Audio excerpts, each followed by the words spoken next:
The dodgy Labour jigsaw puzzle. A week after Labour's Great Reset, it's just solidified their bad plans in stone. Here's Angela Rayner's car crash interview, where she appears to be exposing her lack of understanding of the law of supply and demand. Are you content that more than 5 out of 7 new homes will go to immigrants?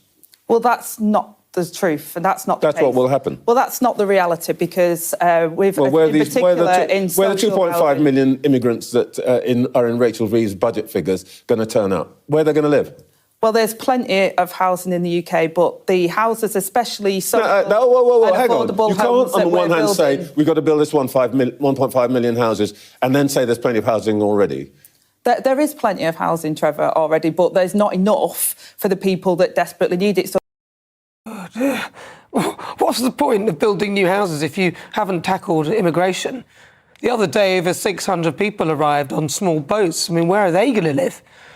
And on energy, here's Ed Miliband with another car crash performance. So my friend is blowing in the wind. The answer is blowing in the wind. So here I am on the latest stage of my GB Energy Tour. Not that one.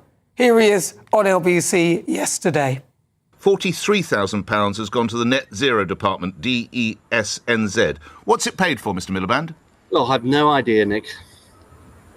So you've been in receipt of £43,000 of £130,000. Honestly, you know, look, I'm worrying about the nation's energy system. I'm trying to get the nation's energy system right. I don't know. You're not aware of this refurbishment? No, I'm not. Have you got a new chair? There's nothing funny about that. Well, and on the economy, the ladies not for turning Rachel Reeves' recession-inducing budget. Here she is defending her record by blaming the Tories. It's not possible to turn around more than a decade of poor economic growth and stagnant living standards in just a few months. The economy is shrinking, big business is running scared, and Kevin Badenoch said that the Labour budget is crashing the economy. I'm inclined to agree with her. I don't know about you, but I'm really concerned that the Labour Party don't know what they're doing. Well, Nana, look, we have been talking about the lack of housing for decades. This is not just a problem that just came up yesterday. We've been talking about this, and we've been talking about just the local authorities, just obviously the issues around planning. There have been so many obstacles that have been in place to stop people from building. And if you think about the 2008 recession and the recovery that took as well, we've just always been on the back foot in this country when it comes to housing. And obviously, once Labour have obviously been in office now for, 5 months now, we realised that one of the biggest obstacles to greenlighting new homes was obviously the planning process, also the cost of making new houses, the actual materials that builders use, all that has gone up. And even the housing market in itself, the prices have gone up and up and up. And we've always spoken about this potential crash just around the corner. That just doesn't seem to be happening. People are desperate to buy, they're desperate to move.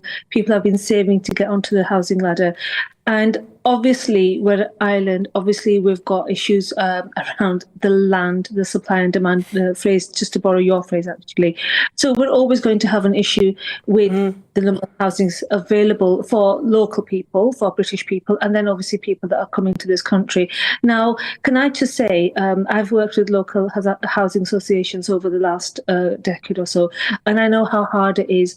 And for people who are not aware, there are 2 types of social housing. One is housing stock that is owned directly by the local council, and the other is owned by housing associations that then go through, and each criteria have each organisation type. They have separate criteria for the people that they then allow to rent from them. And we cannot, obviously, local governments have no idea, no say over what housing associations do, because they're run as businesses, as profit-making businesses, that they then reinvest those profits back into building, acquiring more land and building more houses. So can I just say, the housing stock that we had, a lot of it was sold off, the right to buy and so on, which is always, in my opinion, has always been a positive thing, allowing people to own their own properties and so on. But no new social housing was ever built, which always then meant there was always going to be a shortage for people who genuinely needed housing. So now we come to the current situation. We have people coming here. Once you come here as an illegal immigrant and try to claim asylum, there is no way you have access to that, to any kind of social housing. You're not allowed to rent. You're not allowed to use any social funds until you have been assessed and your application has been accepted, and then you have been granted refugee status. So this idea that people are coming, literally they're going to get off the boat and they're going to get keys to a brand new house, that could have gone to a British family. That is not true, Nana, at all. Hold on. You've actually just said, that once your application, you get which settled could take status. Years. That could take years. You just said that once you get settled status, that you can then at that point you can apply for housing. Well, that's the problem, isn't it? That people are coming in, and the percentage of people who are accepted through asylum, well, I think it's almost 100%, literally. So. It is a problem, and if you don't tackle only that... Only those whose claims are genuine. Sorry, let me just quickly finish. If you don't tackle that, then you can never build houses fast enough. It doesn't matter how you think you're going to do it. If you cannot tackle people coming into this country on such a large scale, there will never be enough houses, and that's got nothing to do with anything. It's the law of supply and demand, which Angela Rayner didn't understand. Well, there's two things, actually.